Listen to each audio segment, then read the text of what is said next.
Значи, веднаш последно времето, работна екипа од јавно предпријатие Чистоти Зеленило излегува веднаш на терен. Сите човечки ресурси со кои располага јавно предпријатие, со целокупна механизација, што имаме на располагање, веднаш излеговме се со цел да ги санираме последиците од невремето.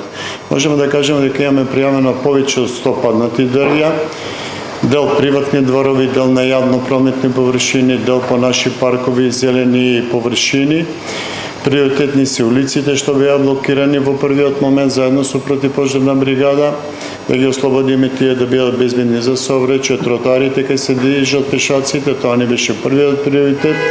Ги трзаме, ги отклонуваме на страна се со цел да нема непречено движење на пешаците и на движење на возилата по централни градски подрачја. Наши екипи работеат до доцна во вечерните часови, продолжи и рано изутрина на терен, се сите присутни, се координираме, работиме заедно со Македонски шуми. Голема благодарност до нивни работни екипи кои вчера многу ни помогна во санирање на дел од последиците. Голема благодарност и до противпожарна бригада. Продолжуваме, веројатно ќе работиме и наредните денови. Има доста паднати дрвја, како што реков. Работиме, се координираме